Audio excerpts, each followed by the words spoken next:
ശ്രീനാരായണ പരമഗുരവേ നമ. എല്ലാവർക്കും നമസ്കാരം. ഒരു സംഭവകഥ. അഞ്ചുതെങ്ങ് ജില്ലാ മുനിസിപ്പൽ കോർട്ടിൽ ക്ലർക്കായിരുന്ന ഒരു ഗുരുഭക്തൻ. അദ്ദേഹം എന്നും ഗുരുവിനെ പ്രാർത്ഥിക്കുമായിരുന്നു. അപ്പോൾ ഭഗവാന്റെ ഒരു പടം വീട്ടിലെ പൂജാമുറിയിൽ വെച്ചിട്ട് പ്രാർത്ഥിക്കണം എന്ന് അദ്ദേഹത്തിന് വലിയ ആഗ്രഹമായിരുന്നു. അങ്ങനെയിരിക്കെ ഒരു ദിവസം അദ്ദേഹം ശ്രാദ്ധത്തിനായിട്ട് വർക്കലയ്ക്ക് പോയി. പോകുന്ന വഴിയരികിൽ ഒരു വ്യാപാരി ഗുരുവിൻ്റെ ചെറിയൊരു പടം, നേർത്ത കടലാസിൽ തീർത്തിട്ടുള്ള പടമായിരുന്നു അത്, ഒരുപാടെണ്ണം വഴിയരികിൽ വെച്ച് കച്ചവടം ചെയ്യുന്നത് കണ്ടു. അദ്ദേഹം വേഗം തന്നെ അവിടേക്ക് ചെന്നു ഒരു പടം വാങ്ങി. ഇതിന് എന്താണ് വില എന്ന് ചോദിച്ചു. 4 അണ എന്ന് പറഞ്ഞു. ആ പൈസയും കൊടുത്ത് ആ പടവുമായി വീട്ടിലേക്ക് മടങ്ങിപ്പോന്നു. അത് വീട്ടിൽ കൊണ്ടുവന്ന് കട്ടിയുള്ള ഒരു കടലാസിൽ ഒട്ടിച്ചിട്ട് ഒഴിഞ്ഞ ഒരു മുറിയിൽ തൂക്കിയിട്ടു. അതിൻ്റെ മുന്നിലിരുന്നായി പിന്നീട് പ്രാർത്ഥന. ആ മുറിയാണെങ്കിൽ നല്ല കാറ്റ് വായുസഞ്ചാരമുള്ള റൂമായിരുന്നു. ഇത് പ്രാർത്ഥന ചൊല്ലുമ്പോഴൊക്കെ ഇങ്ങനെ കാറ്റടിച്ചിട്ട് ഈ പടം അകമ്പുറം മറിഞ്ഞു വീഴും. പിന്നെ അത് നിവർത്തിയിട്ടിട്ട് വേണം പ്രാർത്ഥനയ്ക്കിരിക്കുവാൻ. പിന്നെയും അങ്ങനെ തന്നെ അകമ്പുറം മറിഞ്ഞു വീഴും. ഇങ്ങനെ പല പ്രാവശ്യം മറിഞ്ഞു വീഴുന്നത് ഒരു അസൗകര്യമായിട്ട് ശേഖരന് തോന്നി. അദ്ദേഹം അപ്പോൾ വിചാരിച്ചു, എനിക്ക് പൂജിക്കുവാൻ വേണ്ടിയിട്ട് ഒരു കണ്ണാടിപ്പടം കിട്ടിയിരുന്നെങ്കിൽ എന്ന്.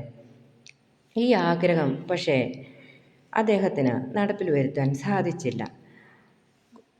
കോടതിയിൽ ജോലി ആയതുകൊണ്ട് ക്ലർക്കുമാർക്കാണ് കൂടുതൽ ജോലിഭാരം.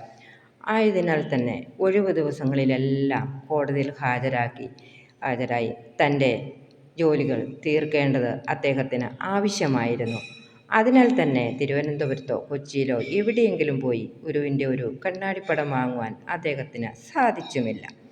അങ്ങനെയിരിക്കെ ഒരു ദിവസം രാത്രി 10 മണിക്ക് ശേഷം പടിപ്പുരയിൽ ആരോ മുട്ടി വിളിക്കുന്നത് ശേഖരൻ കേട്ടു. അദ്ദേഹത്തിന് അസ്വസ്ഥത തോന്നി. പകൽ മുഴുവനുള്ള അധ്വാനം രാത്രി ഒന്ന് കിടക്കാമെന്ന് വെച്ചാൽ അതും സമ്മതിക്കില്ല. എങ്കിലും ആരാണ് എന്ന് നോക്കാം എന്ന് കരുതി അദ്ദേഹം വാതിൽ തുറന്നു നോക്കുമ്പോൾ അതാ ഇരുട്ടത്ത് ഒരാൾ കൂസലന്യെ നിൽക്കുന്നു. അദ്ദേഹം ചോദിച്ചു, പടം വേണമോ? ശേഖരൻ തിരിച്ചു ചോദിച്ചു, ആരുടെ പടമാണ്? ഭഗവാന്റെ പടം തന്നെ എന്ന് പറഞ്ഞുകൊണ്ട് ഒരു തുണിയിൽ പൊതിഞ്ഞു വെച്ചിരുന്ന കണ്ണാടിപ്പടം എടുത്ത് ശേഖരന് നേരെ നീട്ടി. ശേഖരൻ അത് വാങ്ങിച്ചു നോക്കി. ശേഖരൻ അത്ഭുതപ്പെട്ടുപോയി. താൻ മനസ്സിൽ കൊണ്ടു നടന്ന അതേ പടം തന്നെ. ശേഖരന് എന്തെന്നില്ലാത്ത ആഹ്ലാദമായി. ഇതിന് എത്ര രൂപ വില വരും എന്ന് ചോദിച്ചു. 1 രൂപ എന്ന് ആഗതൻ പറഞ്ഞു. കയറി ഇരിക്കുക, നേരം വെളുത്തിട്ട് പോകാം, ഈ അർദ്ധരാത്രി എങ്ങനെ പോകും എന്ന് പറഞ്ഞ് ആഗതനെ ശേഖരൻ വിളിച്ചു.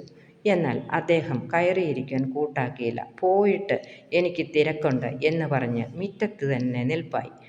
ശേഖരൻ അകത്തുപോയി 1 രൂപ എടുത്തുകൊണ്ടുവന്ന് കൊടുത്തതും ആഗതൻ അപ്രത്യക്ഷനായി. അപ്പോൾ ശേഖരൻ വിചാരിച്ചു, ഇതെന്താണ് ഈ രാത്രിയിൽ? ഈ ആള് ഇവിടെ എങ്ങും കണ്ടു പരിചയമുള്ള ആളല്ലല്ലോ, അടുത്ത പ്രദേശത്തെങ്ങുമുള്ള ആളല്ല. പക്ഷേ ആ നേരം തീവണ്ടിയോ മറ്റു വാഹനങ്ങളോ ഒന്നും ലഭ്യമായിരുന്നില്ല താനും.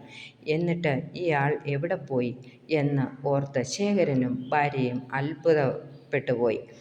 അവർ 2 പേരും ഭഗവാനോട് പ്രാർത്ഥിച്ചു. അപ്പോൾ അവർക്ക് മനസ്സിൽ തെളിഞ്ഞു, ഇത് ഭഗവാൻ തന്നെയാണ് നമുക്ക് പടം കൊണ്ട് തന്നത് എന്ന്.